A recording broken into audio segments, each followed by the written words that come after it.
Hi everyone, welcome back to my channel general studies by Jyoti जून। आज हम topic पढ़ेंगे राइट टू फ्रीडम, जो कि एक फंडामेंटल राइट है। एक हम ऑलरेडी पढ़ चुके हैं, राइट टू इक्वालिटी। अब हम दूसरा आर्टिकल पढ़ेंगे, right to freedom. Right to equality हमने कवर किया था आर्टिकल 14 से लेके 18 तक। आगे चलते हैं आर्टिकल 19। आर्टिकल 19 क्या कहता है? ये सबसे ज्यादा इंपॉर्टेंट फंडामेंटल राइट है हमारा, क्योंकि जब तक हमारे पास आजादी नहीं होगी तो क्या फायदा है।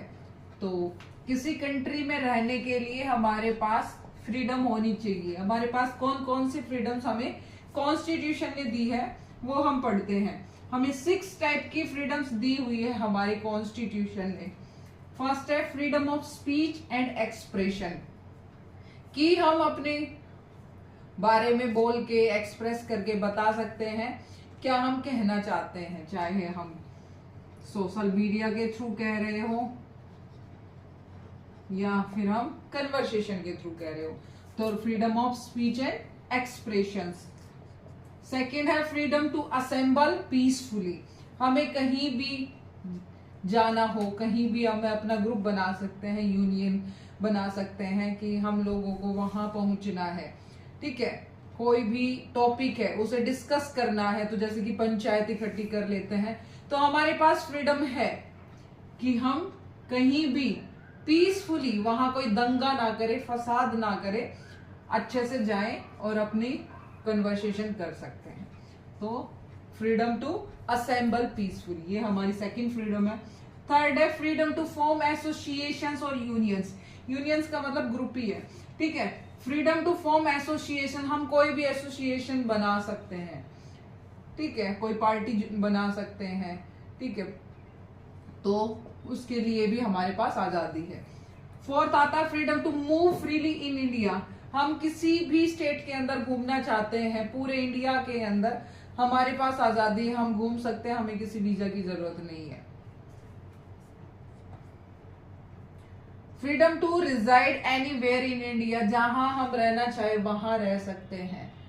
ठीक है, जिस भी स्टेट में, हरियाणा वाले यूपी में रह सकते हैं, यूपी वाले हरियाणा में रह सकते हैं, हम तमिलनाडु जाना चाहे तमिलनाडु जा सकते हैं, जॉब्स के लिए हैदराबाद चले जाते, बैंगलोर, तो कहीं भी हम रह सकते हैं। Freedom to practice any profession बोल रही हूँ, प्रोफेशन और ऑक्यूपेशन, हमारा जो मन करे हम उस प्रोफेशन को चूज कर सकते हैं और उस बिजनेस को स्टार्ट कर सकते हैं। तो ये भी हमारे पास फ्रीडम है। तो ये 6 फ्रीडम्स हमारी दी हुई है कॉन्स्टिट्यूशन के अंदर। 6 हमारी फंडामेंटल फ्रीडम्स हैं।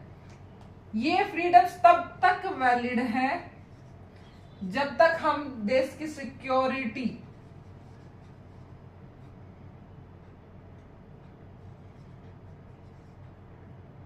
मोरालिटी और सॉवरेनिटी,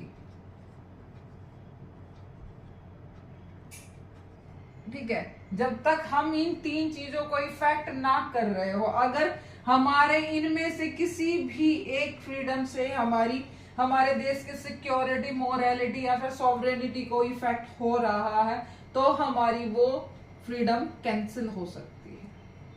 ठीक है, अब वो फ्रीडम कैंसिल कैसे होगी उसके बारे में भी पढ़ेंगे। ठीक है, जैसे कि कोरोना आया था, फ्रीडम है हमारे पास, राइट टू फ्रीडम है, लेकिन जब कोरोना आया तो हमारे देश के सबको घरों के अंदर रहने के लिए बोला गया था। तो वो क्या था? Exploitation of our freedom. तो वही चीजें हैं कि उसके लिए भी कानून आ सकते हैं।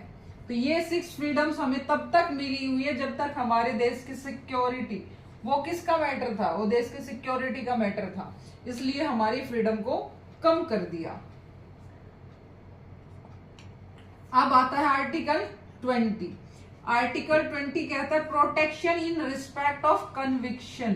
ठीक है, कन्विक्शन का मतलब है कैद। ठीक है, अगर हमें गिरफ्तार कर लिया जाता, गिरफ्तारी के टाइम पे हमारे पास कौन कौन से राइट्स होंगे, वो हमारा आर्टिकल 20 के अंदर मेंशन है। आर्टिकल 19 हमारे फ्रीडम्स बताता है कि कौन कौन से लेवल पे हमें फ्रीडम्स मिली हुई है, और आर्टिकल 20 बताता है अगर हमारी फ्रीडम कम हो जाती है, कम करने के लिए हमें कोई गिरफ्तारी हो गई है, हमें कैदी बना दिया गया है, तो हमारे पास कौन कौन से राइट्स होंगे। नो एक्स फैक्टर लॉज, ठीक है। प्रोटेक्शन एक होता है कि अगर आपको पुलिस ने गिरफ्तार कर लिया है किसी भी बेसिस के ऊपर, आपके खिलाफ किसी ने कंप्लेन कर दी है, तो नॉर्मली से कौन कौन से होते हैं, हमारे पास राइट्स है कि हम अपने लिए एक वकील कर सकते हैं। दूसरा, हमें बताया जाएगा कि हमें किस आधार पे गिरफ्तार किया गया है, और हम उसे इन्फॉर्म कर सकते हैं अपनी फैमिली वालों को, ठीक है। तीसरा, कि अगर हमें गिरफ्तार कर लिया गया है तो 24 आवर्स के अंदर हमें मजिस्ट्रेट के सामने पेश किया जाएगा। अगर मजिस्ट्रेट के पास पेश नहीं करते तो 24 आवर्स के बाद हमें छोड़ दिया जाएगा, ठीक है, छूट मिल जाएगी। तो ये हमारे नॉर्मली राइट्स हैं जब हमारी गिरफ्तारी हो जाए तो, ठीक है। उसके अलावा क्या है, no ex facto laws. No ex facto laws का मतलब है punishment only for current offences, कि हमने उस वक्त जो ऑफेंस किया है, हमने जो भी कुछ गलत किया है, उस टाइम पे क्राइम किया है, हमें सजा सिर्फ उसकी मिलेगी। नो एक्स फैक्टो लॉज, हमें प्रीवियस क्राइम की नहीं मिल सकती सजा। जैसे कि दहेज, जब तक लॉ, ये बात है लॉ की, ध्यान रहे, क्राइम नहीं है ये है लॉ, ठीक है। डोरी केस यानी कि दहेज का केस है। दहेज का केस पहले, फॉर एग्जांपल मेरी शादी हुई है, मेरी नहीं, किसी और की शादी करते हैं, ठीक है। 1950 में राजपाल की शादी हुई है, ठीक है। राजपाल ने 1950 में शादी हुई और ले लिया डोरी, दहेज। लेकिन उस टाइम पे कोई लॉ नहीं था, दहेज को लेके कोई लॉ नहीं बना था। अब 1960 के अंदर लॉ बन गया है, लॉ एग्जिस्ट कर रहा है, इसके खिलाफ ये गलत है दहेज लेना। लेकिन अगर इसकी वाइफ दहेज का केस फाइल करती है 1960 के अंदर, हरासमेंट अलग चीज है, बात है लॉ की, कि लॉ बना है दहेज के, डोरी का केस अगर वो डाल रही है तो वो इनवैलिड है। क्यों? क्योंकि जब उसकी शादी हुई तब उसने दहेज लिया, लेकिन दहेज के खिलाफ कोई कानून था ही नहीं। तो नो एक्स फैक्टो लॉ, यानी कि जो लॉ पहले था ही नहीं, उस लॉ की सजा हमें करंट टाइम पर नहीं मिल सकती, प्रेजेंट टाइम पर उसकी सजा नहीं मिलेगी। जो हमने क्राइम जब किया उस वक्त वो लॉ था या नहीं, वो मैटर करता है, ठीक है। सेकंड आ जाता है no double jeopardy. No double jeopardy का मतलब है कि अगर हमें एक गुनाह की सजा एक बार मिल चुकी है तो हमें उसी गुनाह की सजा दोबारा नहीं मिल सकती। फॉर एग्जाम्पल, मैं हूं एक थीफ, मैं खुद ही बनूंगी थीफ, किसी और को बनाऊंगी नाराज हो जाएगा कोई, ठीक है। मैं एक चोर हूं, ठीक है। अब मेरी सजा है, मैंने चोरी की, ठीक है, मैंने चोरी की, जैसे 2015 में मैंने चोरी की और उस वक्त मुझे सजा मिल गई है, कानून ने मुझे सजा दे दी, मुझे जेल की सजा मिली, मुझे मारा गया, पीटा गया, जो कुछ भी था। अब मैंने कोई चोरी नहीं की है, ठीक है, किसी और ने चोरी की है। अब किसी और ने चोरी की, लेकिन पुलिस के पास तो रिकॉर्ड मेरा भी है ना। अब ऐसा नहीं है, उस बेसिस पे किसी ने मेरे ऊपर एलिगेशंस भी लगा दिए कि भाई इसने चोरी की। अगर वो एलिगेशंस प्रूव हो जाते हैं तो भी मुझे उस टाइम के क्राइम की सजा ऑलरेडी मिल चुकी है। अगर फिर से उसी केस को खोला जाए कि भाई मैं उस वक्त चोर था और मुझे उस चोरी के लिए आज भी सजा मिल रही है, अगर मैंने अब दोबारा चोरी की है सेकंड टाइम, तो मुझे जो सजा मिलेगी सेकंड टाइम की चोरी की मिलेगी, मुझे पहले टाइम की चोरी की सजा नहीं मिलेगी। ऐसा नहीं है कि इस बार मुझे डबल पीटा जाएगा, नहीं। मेरा जो केस चलेगा वो केस चलेगा जो एट प्रेजेंट मैंने क्राइम किया है, ठीक है। और मुझे अगर उस क्राइम की सजा मिल चुकी है तो मुझे, यानी कि मैंने मर्डर किया, फॉर एग्जांपल किसी ने किसी का मर्डर कर दिया है, भले ही उसने उस टाइम पे 10 लोगों का मर्डर किया तो उसे 10 मर्डर की सजा नहीं मिलेगी, उसे सजा एक ही मर्डर की होती है, उसे सजा एक मर्डर की मिलेगी, ठीक है। ऐसे ही अगर उसने चोरी की है, भले ही उसने 10-12 चोरी की है, लेकिन उसे सजा एक चोरी की मिल जाती है, तो उसे बार बार उसी चोरी के, कि भाई उसने अब दूसरी चोरी भी की थी, अभी तीसरी चोरी भी की थी, तो वो 10 चोरियों की सजा उसे नहीं मिलेगी, उसे एक चोरी की सजा मिलेगी। जो बड़ा क्राइम होता है उस बड़े क्राइम के अकॉर्डिंग उसकी सजा तय होती है, अगर वो ज्यादा ही लगातार क्राइम्स करे जा रहा है तो। नो डबल जियोपार्डी, यानी कि एक ही केस के उसे बार बार दोबारा सजा नहीं मिल सकती अगर उसे ऑलरेडी सजा मिल चुकी है तो। नो सेल्फ इंक्रीमिनेशन, ठीक है। नो सेल्फ इंक्रीमेशन का मतलब है कि जो जिसने क्राइम किया है, ठीक है, जो सस्पेक्ट है, सस्पेक्ट को मजबूर नहीं किया जा सकता अपने खिलाफ गवाही देने के लिए कि हाँ मैंने ये क्राइम किया है, एक्सेप्ट नहीं करवाया जा सकता, ठीक है। हाँ उसके खिलाफ अगर कोई भी गवाही देने वाला है, ठीक है, कोई भी उसके खिलाफ खड़ा होता है और वो अपने बयान से बार बार बदल रहा है तो उसे मजबूर किया जा सकता है, उसे फंसाया जा सकता है, उसे मार पीट के उसे बुलवाया जा सकता है। लेकिन जो सस्पेक्ट होता है, जिसके खिलाफ केस चल रहा होता है, उसे अपने खिलाफ गवाही या फिर अपना जुर्म कबूल करने के लिए मजबूर नहीं किया जा सकता। ये है हमारा protection in respect of conviction, यानी गिरफ्तारी के टाइम पे हमारे पास कौन कौन से प्रोटेक्शन होती है, ठीक है, क्या हमारे राइट्स होते हैं गिरफ्तारी के टाइम भी। सारे राइट्स मैंने बता दिए। पहला कि अगर गिरफ्तारी होगी तो वो अपने फैमिली मेंबर्स को बता सकता है और 24 आवर्स के अंदर उसे मजिस्ट्रेट के सामने पेश किया जाएगा, वो पेश होना ही पड़ेगा, ठीक है। अगर मजिस्ट्रेट के सामने पेश नहीं किया जाता तो उसकी गिरफ्तारी वैलिड नहीं होती है और उसे बताया जाएगा कि किस जुर्म के कबूल में, और उसे वकील हायर करने का राइट है। उसके बाद नो एक्स फैक्टो लॉ, यानी कि जो लॉ बना ही नहीं उसकी सजा आने वाले टाइम में नहीं मिल सकती। एट प्रेजेंट अगर लॉ है तो ही प्रेजेंट में सजा मिल सकती है। तो नो एक्स फैक्टो, पुराने अगर लॉ नहीं था तो उसकी सजा नहीं मिल सकती है उसे। नो जियोपार्डी, यानी कि एक ही गुनाह के लिए 2 बार सजा नहीं मिल सकती, एक गुनाह के लिए एक बार ही सजा मिलेगी। नो सेल्फ इंक्रिमिनेशन, अपने खिलाफ गवाही देने के लिए मजबूर नहीं किया जा सकता। तो ये है हमारे आर्टिकल 19 एंड 20 फ्रीडम के बारे में। आगे चलते हैं।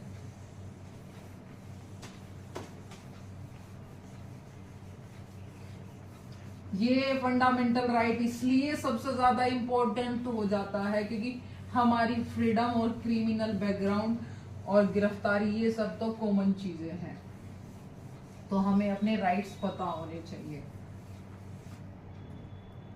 क्योंकि जब तक आजादी ही नहीं होगी ऐसे तो फिर राइट्स का क्या फायदा। अब चलते हैं article 21।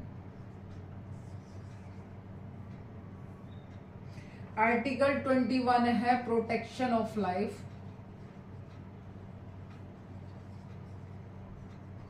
And personal liberty.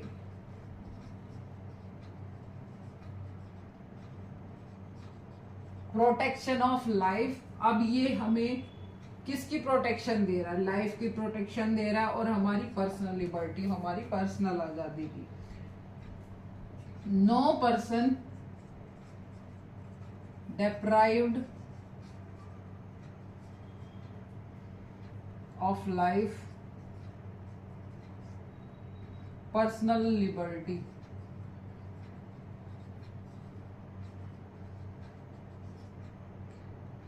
except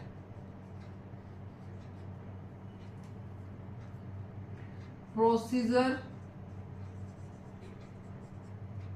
established by law.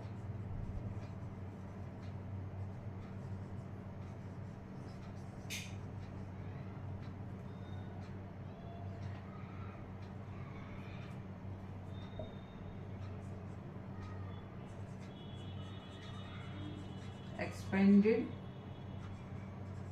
meaning by Supreme Court. Right to live with dignity.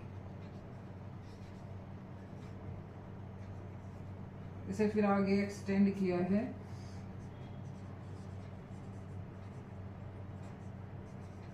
Right to environment,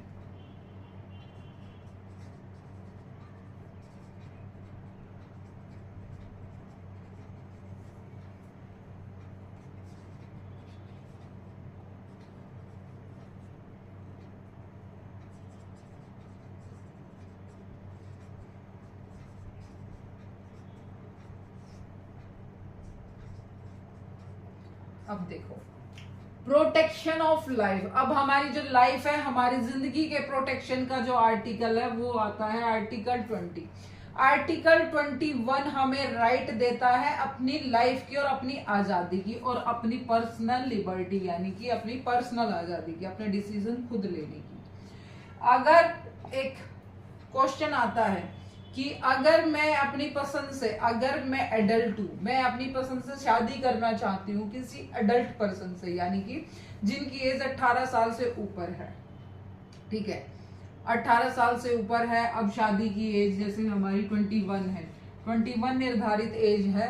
21 की एज के ही अगर मैं किसी मेल से शादी करना चाहूं तो हमें कानून ये राइट देता है पर्सनल लिबर्टी के अंदर कि मैं शादी कर सकती हूँ और उस फ्रीडम को मेरी को कोई नहीं छीन सकता, इवन पेरेंट्स भी नहीं। तो राइट टू मैरिज अगर बोला जाए तो वो भी आता है राइट आर्टिकल 21 के अंदर। लाइफ से रिलेटेड और पर्सनल लिबर्टी से रिलेटेड जो भी आर्टिकल्स है वो है आर्टिकल 21, राइट टू लाइफ है। No person deprived of life, personal liberty except, ये पॉइंट है, प्रोसीजर एस्टैब्लिश्ड बाय लॉ। कोई भी इंसान, ठीक है, ना तो आपकी लाइफ, राइट टू लाइफ को छीन सकता है, ना ही आपकी पर्सनल लिबर्टी को, अपनी पर्सनल लिबर्टी को छीन सकता है, लेकिन except procedure established by law. कौन कर सकता है? Law made by the parliament. अब ये लॉज क्या होते हैं कि मैंने अभी आर्टिकल 19 के अंदर पढ़ाया था कि अगर हमारे देश की मोरालिटी, सॉवरेनिटी और सिक्योरिटी को कोई भी अफेक्ट कर रहा है, कोई भी चीज, तो हमारे आर्टिकल्स खत्म हो जाते हैं, हमारा राइट टू लाइफ हो जाता है। लेकिन अगर वो प्रोसीजर इस्टेब्लिश बाय लॉ यानी कि उस टाइम पे पार्लियामेंट कोई कानून बनाती है हमारी सेफ्टी के लिए, तो हमारा राइट टू लाइफ भी कम हो जाता है, खत्म नहीं होता, कम हो जाता है, ठीक है। राइट टू लाइफ भी कम हो सकता है under the procedure establish by law, कानून के लॉज के अंदर। पार्लियामेंट कोई लॉ बनाती है, गवर्नमेंट उस लॉ को लागू करेगी, तो वो है procedure establish by law. Expanded meaning by Supreme Court. अब सुप्रीम कोर्ट ने क्या किया कि जो ये right to protection of life है इसे आगे बढ़ाया, right to live with dignity यानी कि इज्जत से जीने का अधिकार है हमें, ठीक है। अपने स्वाभिमान के साथ जीने का अधिकार है। वो कौन दे रहा है हमें? Protection of life.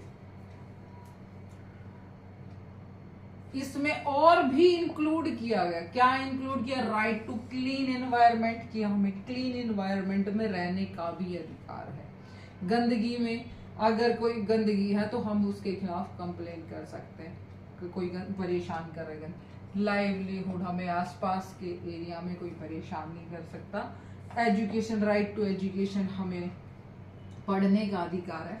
और फिर 2017 में क्या ऐड किया गया? Right to privacy. ठीक है, राइट टू प्रिवेसी का मतलब है कि हमारी प्राइवेसी के अंदर कोई दखल अंदाजी नहीं दे सकता। ठीक है, राइट टू प्राइवेसी के अंदर तो बहुत सारी चीजें इंक्लूड की गई। प्राइवेसी का मतलब निजता, और निजता का मतलब वो कहां तक है? सिर्फ self.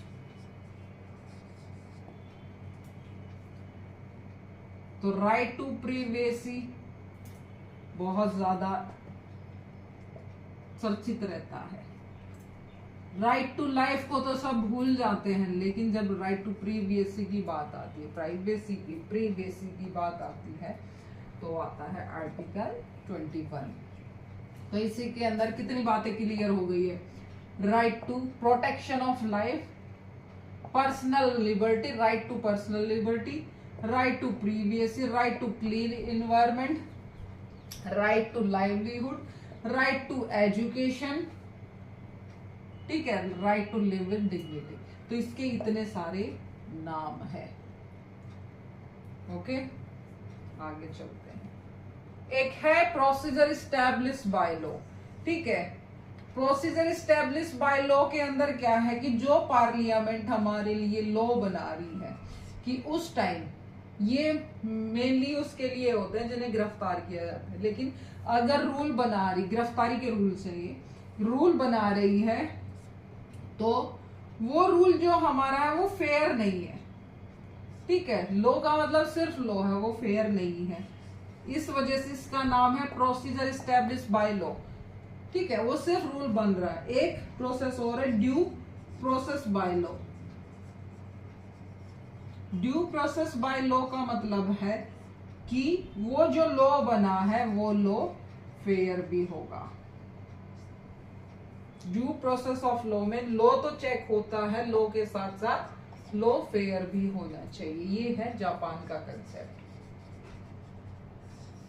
Due process of law. ये टर्म है, पूछी जाती है।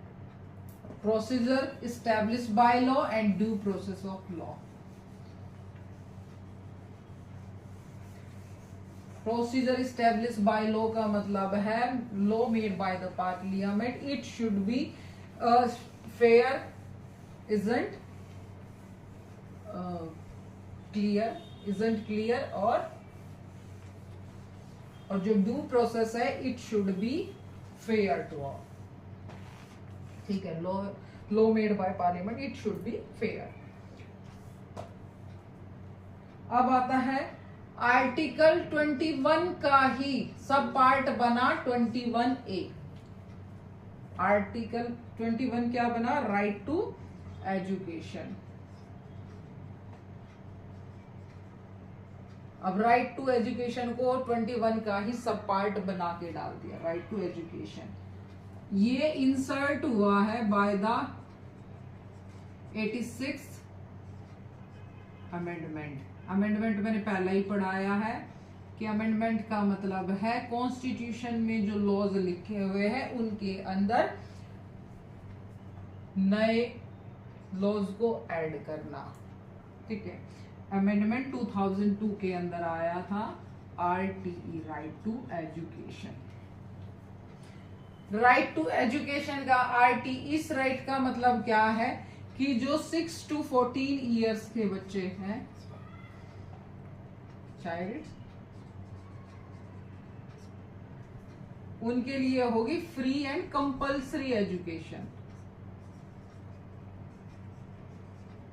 फ्री एंड कंपल्सरी एजुकेशन होगी उनके लिए। एजुकेशन का राइट हर किसी के पास है, फ्री और कंपलसरी एजुकेशन। गवर्नमेंट स्कूल में एडमिशन लो, वहां पे आपको यूनिफॉर्म भी मिलेगी, खाना भी मिलेगा और बुक्स भी मिलेगी।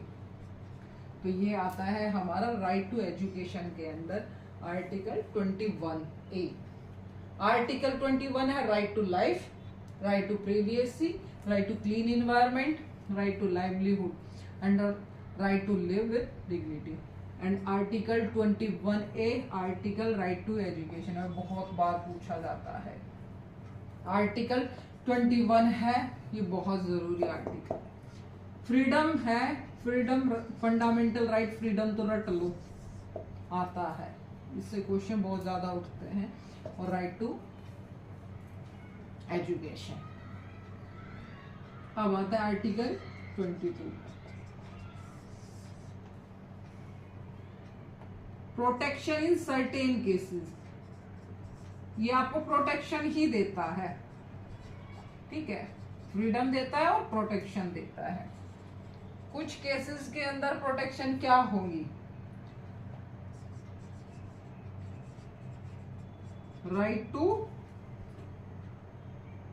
Right in case of arrest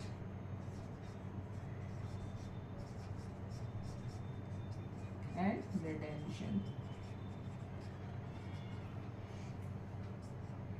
preventive detention,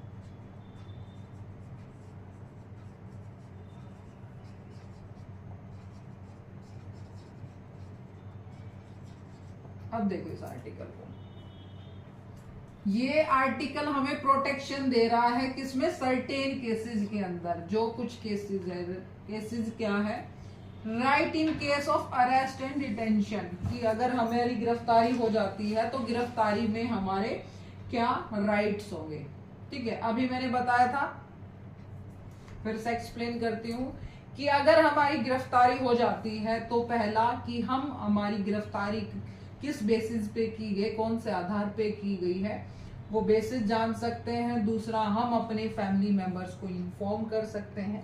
तीसरा, हम एक वकील को हायर कर सकते हैं। और 24 आवर्स के अंदर हमें पेश किया जाएगा मजिस्ट्रेट के सामने, वो उसे पेश करने के लिए पुलिस बाध्य है। ये हमारे right in case of arrest and detention, ये है सिंपल राइट्स। ये पुलिस वाले भी हमें बता देते हैं और हर पुलिस स्टेशन में लिखे होते हैं। आगे आता है प्रिवेंटिव डिटेंशन। प्रिवेंटिव डिटेंशन का मतलब पहले ही गिरफ्तारी कर लो, ठीक है। कोई भी बड़ा क्राइम, ठीक है, बड़ा क्राइम क्या हो गया, हमारे देश की मॉरलिटी, हमारे देश की सॉवरेनिटी, हमारे देश की सिक्योरिटी को अगर किसी से कोई नुकसान है, कोई एनिमी से कोई नुकसान है, हमें उस पर संदेह है ऑलरेडी, तो हम उसे अरेस्ट कर सकते हैं। और वो 3 महीने तक हम बिना बताए उसे अरेस्ट कर सकते हैं, संदेह के आधार पर ही। वो है प्रिवेंटिव डिटेंशन। ये नॉर्मल लोगों के लिए नहीं होता, वो बहुत बड़े क्रिमिनल्स के लिए होता है प्रिवेंटिव डिटेंशन। आपने साउथ की मूवीज में देखा होगा, ठीक है। साउथ की मूवीज में देखते हैं कि भाई वो स्मगलिंग करने के लिए जा रहा है, ठीक है, और हमारे देश की सरकार उसके पीछे पीछे है, एयरपोर्ट पर ही उसे पकड़ लेते हैं। तो किस बेस में है, प्रिवेंटिव डिटेंशन। संदेह है कि उससे पहले वो क्राइम कर चुका है और उसका एक बहुत बड़ा रिकॉर्ड है, क्रिमिनल रिकॉर्ड है, और वो दूसरे देश के साथ जा रहा है, दूसरे देश में जा रहा है, और वो बाद में कभी पकड़ में नहीं आएगा, और वो वहां जाके कुछ भी कर सकता है जिससे हमारे देश की सिक्योरिटी को प्रॉब्लम होगी, ठीक है, सिक्योरिटी खतरे में आ जाएगी। तो वो प्रिवेंटिव डिटेंशन, उसे एयरपोर्ट पर ही पकड़ लेते हैं और उसे जेल में भेज देते हैं, ठीक है। अब उसके लिए लॉज कौन बनाएगी? पार्लियामेंट। पार्लियामेंट 3 मंथ्स तक वो संदेह के आधार पर पार्लियामेंट को उसके लिए कानून बनाना पड़ेगा, ठीक है। अगर पार्लियामेंट कानून नहीं बनाती है तो एक एडवाइजरी बोर्ड, 3 मंथ्स के बाद एक एडवाइजरी बोर्ड बिठाया जाएगा जिसमें होंगे हाई कोर्ट के जजेस। हाई कोर्ट के जजेस डिसीजंस लेंगे और उसके अकॉर्डिंग भी एडवाइस होगी, और पार्लियामेंट्री उसे 3 मंथ से लेके एक्सटेंड भी कर सकती है 12 मंथ्स तक। यानी कि 3 मंथ्स के बाद एडवाइजरी बॉडी, फिर 3 मंथ्स, फिर एडवाइजरी बॉडी, फिर 3 मंथ्स, इस टाइप से कर करके 12 मंथ्स तक उसे सिर्फ संदेह के आधार पर ही पकड़ा जा सकता है, जब तक उसके लिए लॉ नहीं बन जाता उसके किए हुए क्राइम के लिए, कि किसी तरह से उसे रोका जाए। तो ये है प्रिवेंटिव डिटेंशन। ओके, तो मैंने सारे के सारे आर्टिकल्स क्लियर कर दिए हैं। आज हमने आर्टिकल्स पढ़ लिए हैं 19 से लेके 22 तक। राइट टू फ्रीडम हमारा खत्म हुआ। आज हमने 2 फंडामेंटल राइट पढ़ लिए, राइट टू इक्वालिटी 14 से लेके 18 तक, और right to freedom. Right to freedom है 19 से लेके 22 तक। रिकैप कर लेते हैं। 19 का क्या था? 19 में 6 फ्रीडम दी गई है। 20 आर्टिकल में क्या है कि हमारे केसेस के अंदर, प्रिवेंटिव केसेस के अंदर हमारे 21 हमारा लाइफ टू राइट है, और 22 में है हमारा प्रिवेंटिव डिटेंशन। इसमें 20 के अंदर इसमें प्रिवेंटिव डिटेंशन है, protection,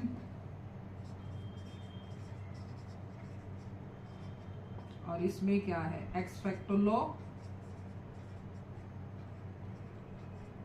no double jeopardy,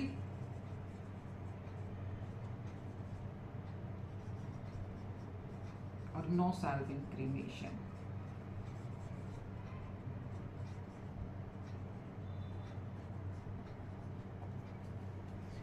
(21A) है right to education. Right to education कब आया था? 86 अमेंडमेंट 2002 में। ये हमारा आर्टिकल हुआ complete. Right to freedom most important article है ये, क्वेश्चन हमेशा आता है। अगर आर्टिकल्स पढ़ो तो ये आर्टिकल्स हमेशा बहुत अच्छे से पढ़ना चाहिए। जो भी टफनेस थी इसकी सारी मैंने क्लियर कर दी है, एक एक कंसेप्ट मैंने बता दिया है। अच्छे से पढ़ो, ठीक है। कोई डाउट हो तो आप मुझे कमेंट कर सकते हैं, कमेंट में अपने डाउट्स ले सकते हैं। आगे हम पढ़ेंगे fundamental right number 3, articles after 22। 6 articles है, 6 में से हमने कवर कर लिए 2, लेफ्ट है 4। ओके, तो आज का लेक्चर यहीं पर खत्म होता है। आपने पढ़िए आराम से। मिलते हैं नेक्स्ट लेक्चर। बाय।